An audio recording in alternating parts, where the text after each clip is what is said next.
पृथ्वीनाथ मादिमं निष्परिग्रहम् आदिमं तीर्थनाथश्च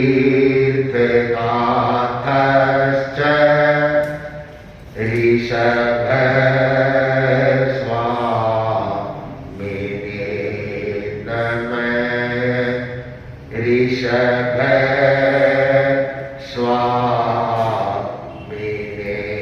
नमः।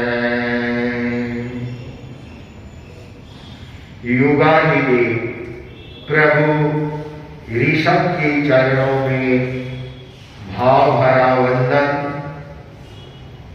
परम श्रद्धास्पद युग प्रधान आचार्य श्री महाश्रवण जी के चरणों में भाव भरा वंदन। समुपस्थित भक्तामर प्रवचन माला में सहभागी श्रावक श्राविकाएं, आचार्य मानतुम अपने प्रभु ऋषभ की स्तवना करते हुए भक्तामर स्तोत्र के माध्यम से दर्शन, धर्म और अनेक उपमाओं से अपने प्रभु को वर्णित किया और ऐसे ऐसे विशेषण शब्द उनसे उनकी तुलना करके उनसे भी श्रेष्ठ है वह ऋषभ को बताया। अभी पिछले श्लोकों में बताया कि प्रभु आप अव्यय हो, विभु हो, आप असंख्य हो, आद्य हो, ब्रह्म हो, परमात्मा हो, अनंत हो, एक हो, अनेक हो, न जाने कितने कितने शब्दों से अपने भावों की भक्ति व्यक्त की। और कल बताया गया था प्रभु आप बुद्ध हो और तीनों जगत के कल्याण करने वाले हो। कहना चाहिए भक्ति करते हुए आचार्य मानतुम है वह प्रभु को नमस्कार कर रहे हैं, प्रणाम कर रहे हैं, वंदन कर रहे हैं। जिज्ञासा हो सकती है भक्तामर के क्रम से एक एक श्लोक से क्रम से चलते हुए आधे से कुछ ऊपर आ गए और अब नमस्कार करने का तात्पर्य क्या? अब नमस्कार का मतलब क्या है? जो आगमों को पढ़े हैं, जिन्होंने साहित्य पढ़ा है, साहित्य में 3 प्रकार के मंगल होते हैं। 3 मंगल, एक आद्य मंगल, एक मध्य मंगल और एक अंत मंगल। उस कार्य की संपूर्णता के लिए मध्य मंगल का भी बहुत महत्व है।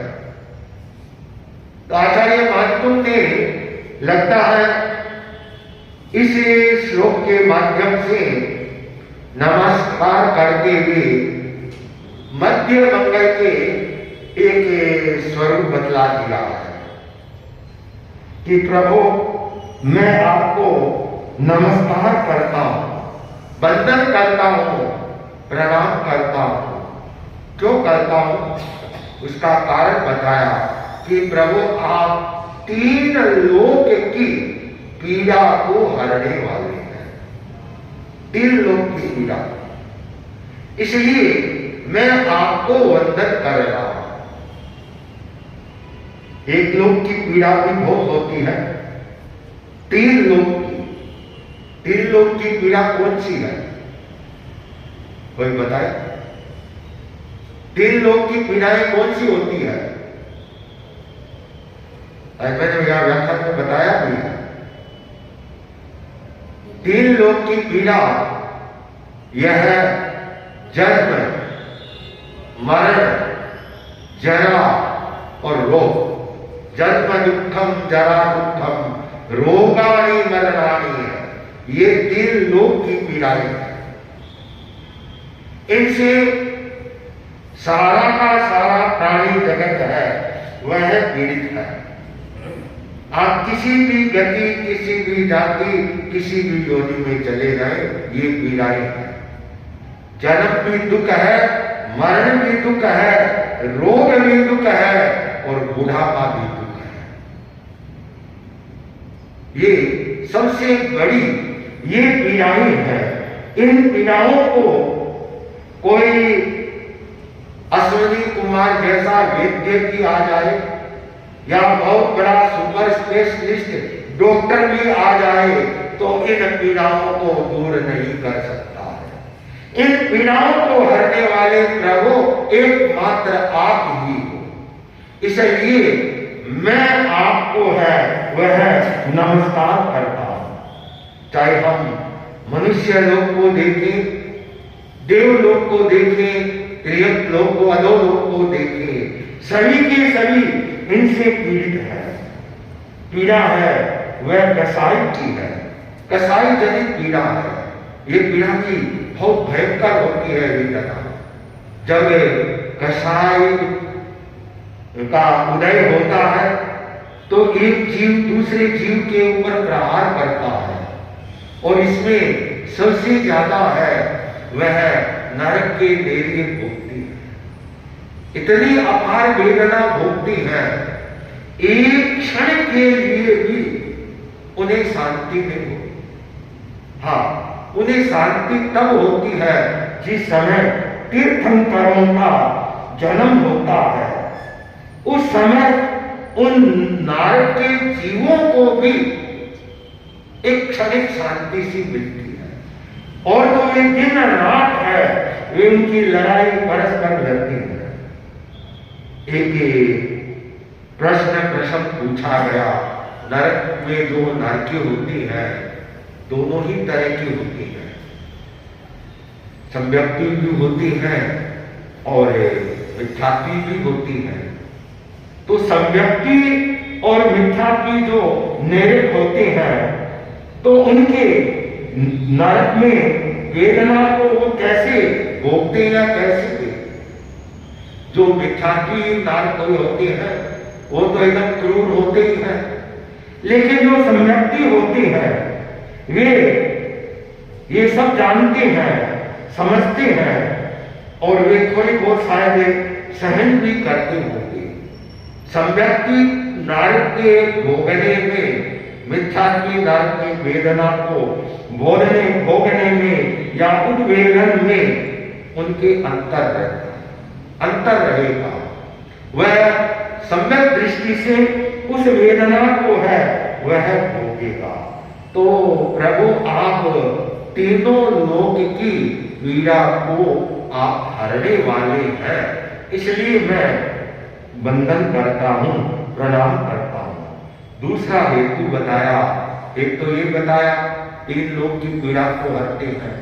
दूसरा हेतु बताया कि आप हैं क्षिति तल में एक निर्मल अलंकार है, इसलिए मैं आपको नमस्कार करता हूं।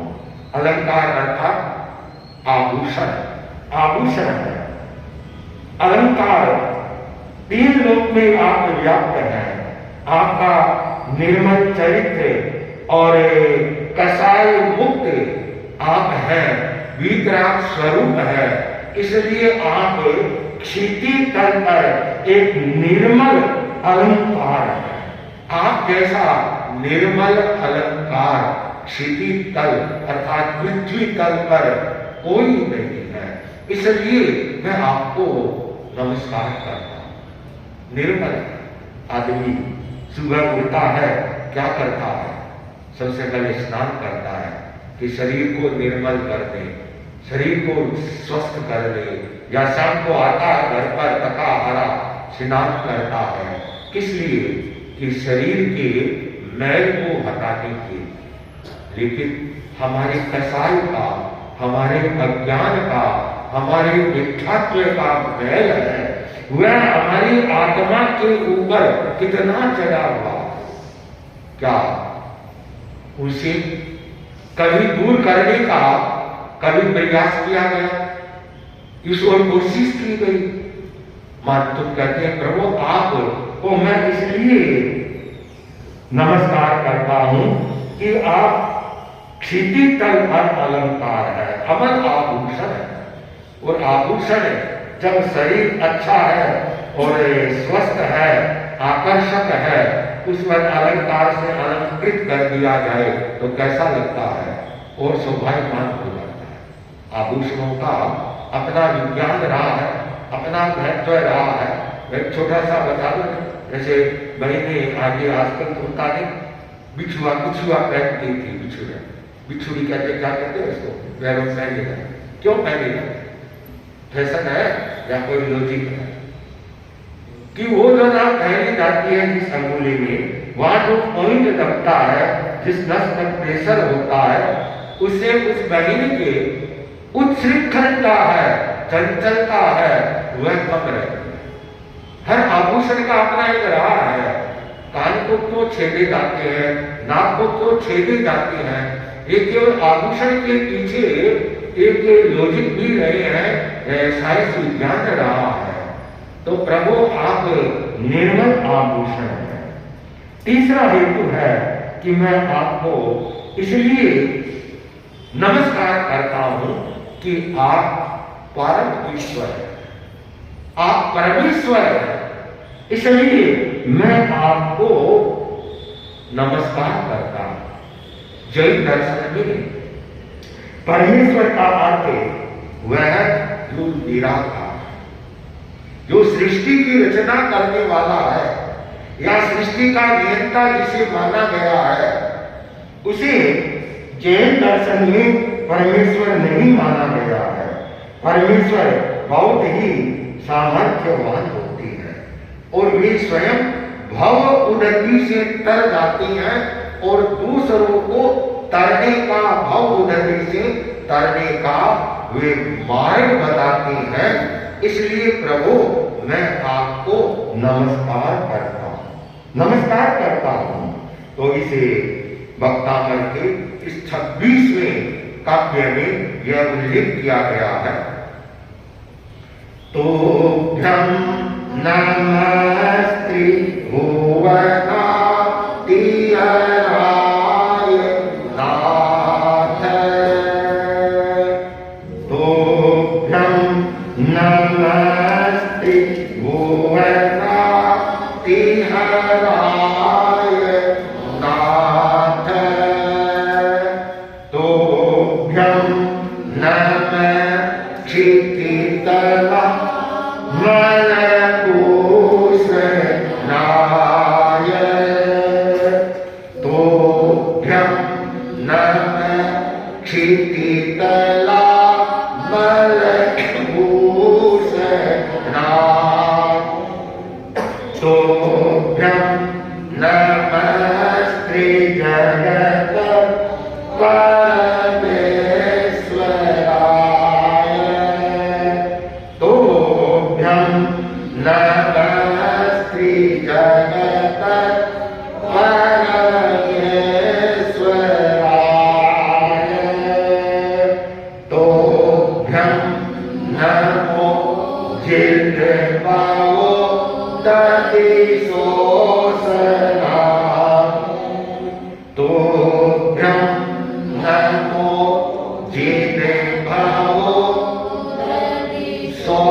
एक शब्द का यदि हम थोड़ा सा संधि विच्छेद कर दे, तुभ्यम अर्थात तुमको, नमः नमस्कार हो, त्रिभुवन तीन लोग, अर्ति नाम है पीड़ा, तीन लोग की पीड़ा, हरने वाले हे नाथ, हे स्वामी, तुभ्यं, तुमको नमः, नमस्कार हो। क्षितितल, क्षितितल का अर्थ है पृथ्वी तल, पृथ्वी तल, अमल निर्मल भूषणाय आभूषण, आभूषण, तुभ्यं, तुमको नमः, नमस्कार हो।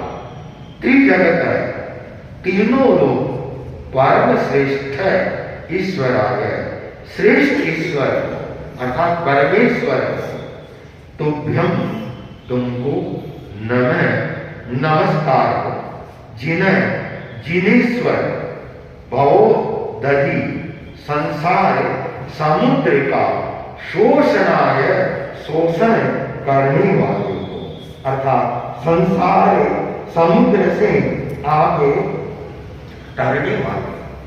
संसार समुद्र को आपने शोष दिया है, सुखा दिया है। संसार समुद्र भव बुद्धि, उसको आपने ऐसा छुड़ाया कि सब गुस्सा।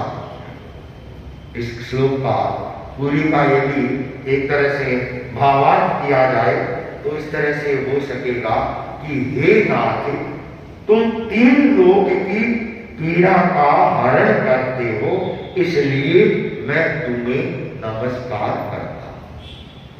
पृथ्वी तल के अमल अलंकार हो, इसलिए मैं तुम्हें नमस्कार करता हूं। तुम त्रिलोकी के परम ईश्वर हो, इसलिए मैं तुम्हें नमस्कार करता हूं।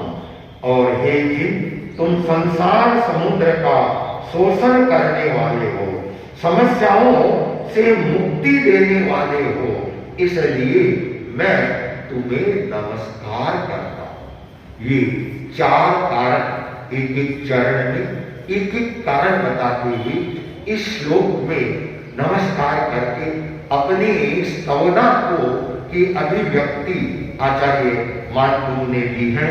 और जो भक्तामर कल्प के आचार्य हुए हैं, जो बाद में हुई है, हालांकि भक्तामर तो एक निष्काम भक्ति है, निष्काम भक्ति है, लेकिन दुनिया स्वार्थी होती है, मतलबी होती है।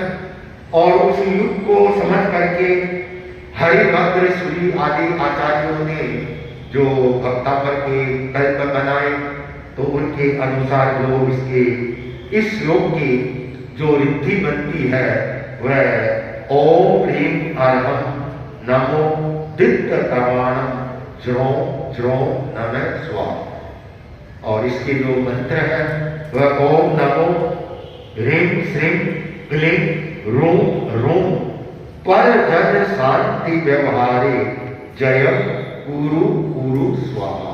यह इसका मंत्र है। बड़ा ही यह महत्वपूर्ण 26वां काव्य है और इसकी भी विशेष साधना, आराधना, अनुष्ठान आदि है किए जाते हैं। ओम।